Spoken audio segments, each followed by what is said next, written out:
Oliver Reynolds, the CEO of a leading automobile manufacturing company in Detroit, prided himself on control. From his towering office overlooking the sprawling city, he had built an empire brick by brick, each decision meticulously calculated. But today, as he stared at the private investigator's report, his carefully curated world felt like it was slipping away. His daughter, Sophia, had crossed the line once again. Sophia was his only child, vibrant and free-spirited, but also fiercely rebellious. For years, she had pushed against every boundary he set. Since her mother's passing, Oliver had poured all his energy into shaping Sophia's future, determined to protect her from the chaos of the world. However, this time, her defiance had gone too far. She was dating a notorious motorcycle racer, someone with a reputation for reckless behavior and trouble.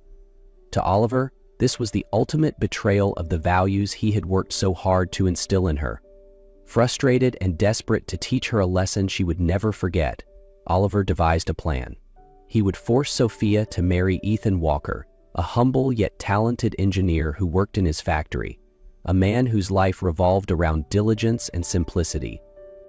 Sophia's journey was about to change forever. Sophia Reynolds stormed into her bedroom, her heels clicking sharply against the polished floor before she slammed the door shut. Her father's ultimatum echoed in her ears. "You're marrying Ethan Walker. The wedding is in 3 days." The sheer audacity of it left her seething, her chest tight with frustration and disbelief. How could he do this? How could he strip away her freedom and force her into a life she didn't want? For years, Sophia had been her father's primary focus, his only child and the center of his world. But that focus came with conditions, rules she was expected to follow, and choices she was rarely allowed to make for herself. Now, with this forced marriage, it was clear to her. Oliver didn't care about what she wanted. He only cared about control. Ethan Walker, on the other hand, was as stunned by the arrangement as Sophia. A 32-year-old engineer in Oliver's factory, Ethan was known for his exceptional skill and quiet demeanor. He had spent years perfecting designs and solving problems on the factory floor, far removed from the drama of the Reynolds family. When Oliver had called him into his office and made the proposition, Ethan had initially refused, but Oliver left no room for negotiation. Now Ethan found himself standing awkwardly in the grand Reynolds mansion, preparing for a wedding he had never asked for. Sophia refused to speak to him, her cold glares making it clear she blamed him for the situation. Despite her resentment, Ethan tried to remain patient, understanding the impossible position they were both in. The wedding day came quickly, and it was as hollow as Sophia had imagined. She walked down the aisle in a simple white dress, her expression one of defiance. Ethan, in a borrowed suit, stood at the altar, looking equally out of place. There were no smiles, no joy, only tension and unspoken frustration. Afterward, they moved into a small guest house on the Reynolds estate, a modest home compared to the luxury Sophia was accustomed to. She barely spoke to Ethan, spending her days in quiet rebellion, determined not to give her father the satisfaction of thinking his plan was working. Ethan, meanwhile, carried on with his life as best he could, retreating to the workshop he had set up in the garage. While Sophia saw the marriage as a punishment, Ethan saw it as a test of patience, one he hoped he could endure. The guest house was quiet, except for the faint hum of machinery coming from the garage. Sophia sat on the small couch, staring blankly at her phone. The silence of the house was deafening, a stark contrast to the lively chaos she once embraced in her old life. Every now and then, she would hear Ethan tinkering with something in the garage, his steady rhythm oddly calming, yet irritating at the same time. One afternoon, unable to endure the stillness any longer, Sophia wandered outside. The crisp air of late autumn filled her lungs as she followed the sound of metal tools clinking together. She stopped at the garage door, peeking inside. Ethan was hunched over a workbench, completely absorbed in what looked like an old, broken engine. "You spend all your time with that thing," Sophia said, her voice sharper than she intended. Ethan glanced up, startled. He wiped his hands on a rag, offering her a small, hesitant smile. "It's not just a thing, it's a piece of history. A 1967 Mustang engine. Needs a lot of care, but it's worth it." Sophia crossed her arms, leaning against the doorway. Why bother? It's just another old car. Seems like a waste of time. Ethan turned back to the engine, his voice calm. It's not about the car, it's about the process. Fixing something that's broken, seeing it come back to life. It's satisfying. Sophia scoffed, but something in Ethan's tone caught her attention. There was no frustration, no sense of urgency, just quiet determination. It was so different from the fast-paced, demanding world she had grown up in. Over the next few days, Sophia wandered to the garage more often, initially to escape the suffocating silence of the guest house, but as she stood by the doorway watching Ethan's steady hands bring the old engine to life, her boredom began to shift into something else, a reluctant fascination. She would stand at the door watching Ethan work, his movements precise and deliberate. He never rushed, never seemed flustered. One afternoon, Ethan noticed her lingering and paused his work. "Want to help?" he asked, holding out a wrench. Sophia hesitated.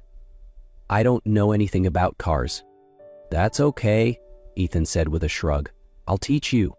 Reluctantly, she stepped inside and took the wrench. Ethan showed her how to loosen a bolt, his instructions patient and simple.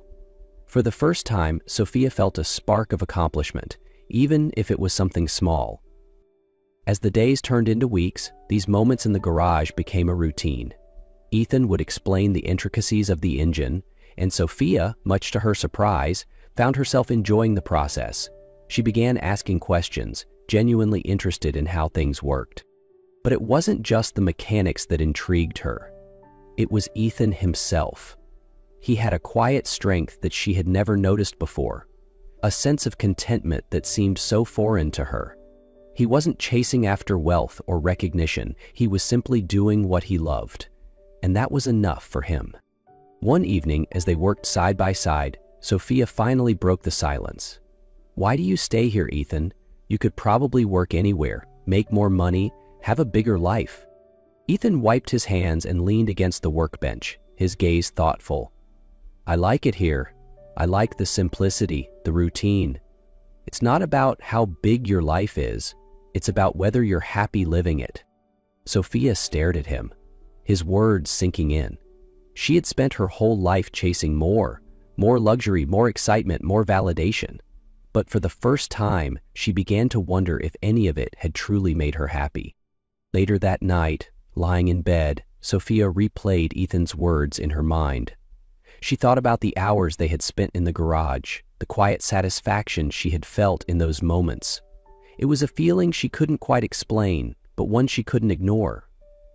Bit by bit, the walls she had built around herself began to crack.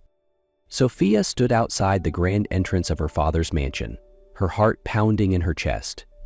It had been weeks since she had set foot in the house, and even longer since she had spoken to her father. But the time had come.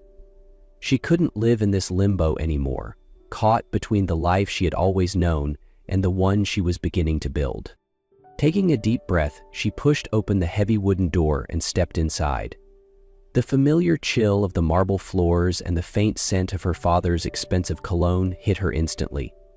The house felt cold, lifeless, a far cry from the warmth she had begun to find in her small guest house. Oliver Reynolds was in his office, as always. The door was ajar, and Sophia could hear him on a call, his voice firm and commanding. She waited until he hung up before stepping inside. "Dad," she said, her voice steady despite the nerves bubbling beneath the surface.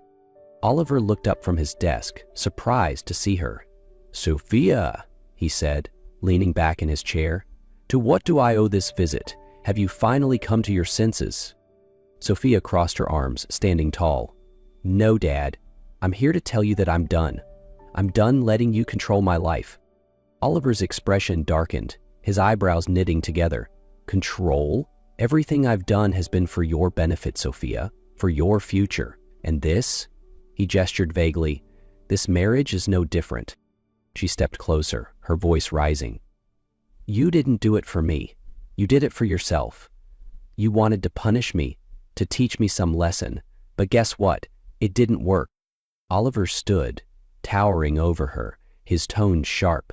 "So, you're saying this life, this opportunity, means nothing to you? The wealth, the security, all of it?" You'd throw it away for what? A quiet life with Ethan Walker? Sophia met his gaze, refusing to back down. I'm saying that I don't need any of this to be happy. For the first time in my life, I feel like I'm living for me, not for your expectations. Her father's jaw tightened. Do you really think happiness is enough, Sophia? Love is a fleeting thing. Life is about building something lasting. Success, stability, power. Feelings fade, but accomplishments endure. She shook her head, a small, sad smile tugging at her lips. That's what you believe, Dad, but it's not what I believe anymore. The silence that followed was heavy, the tension between them palpable. For the first time, Oliver saw the determination in his daughter's eyes, a strength he hadn't noticed before. You've always been stubborn, he muttered, his voice low. Fine, do what you want, but don't come running back when it all falls apart. Sophia took a deep breath, her heart steady now. I won't. And for what it's worth, I hope one day you'll understand. Without another word, she turned and walked out of the office. As the door closed behind her, she felt a strange sense of relief. For the first time in her life, she had stood up to her father, and it felt good. The sun hung low over the horizon, casting a golden glow across the quiet streets of Detroit. At the guest house, Sophia stood in front of the small mirror in her bedroom, adjusting the simple white dress she had chosen for the occasion. It wasn't the extravagant gown she once dreamed of, but it felt right. This wasn't about grandeur or spectacle. It was about truth. Today, she and Ethan were renewing their vows, not as strangers forced into a marriage, but as two people making a choice to share their lives. Outside, Ethan was waiting in the small garage, turned workshop, now decorated with wildflowers and fairy lights. The space, with its tools and half-finished projects, was a perfect reflection of who Ethan was. Honest, hardworking, and humble.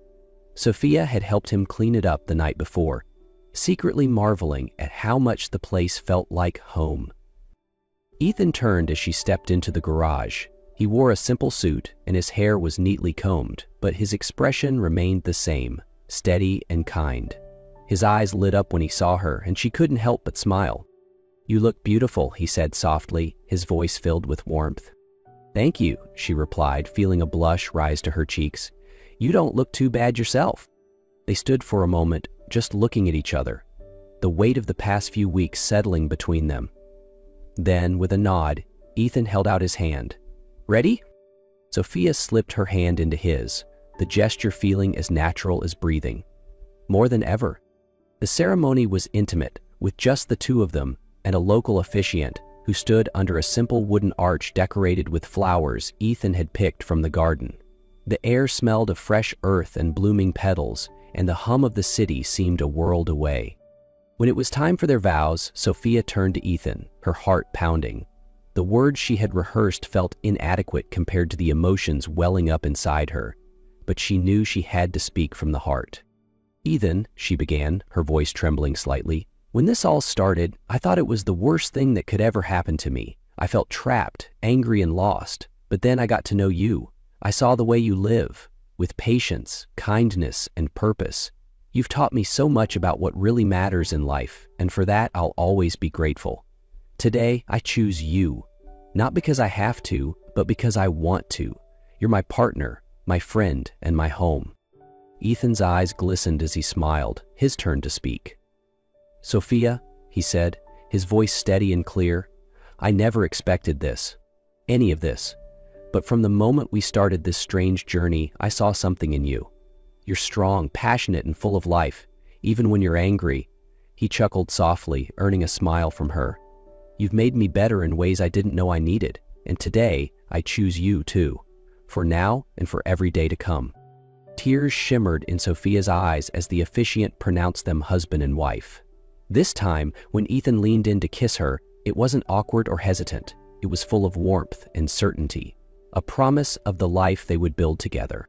As they stood in the quiet of the garage, surrounded by the tools and pieces of Ethan's world, Sophia realized something she had never felt before.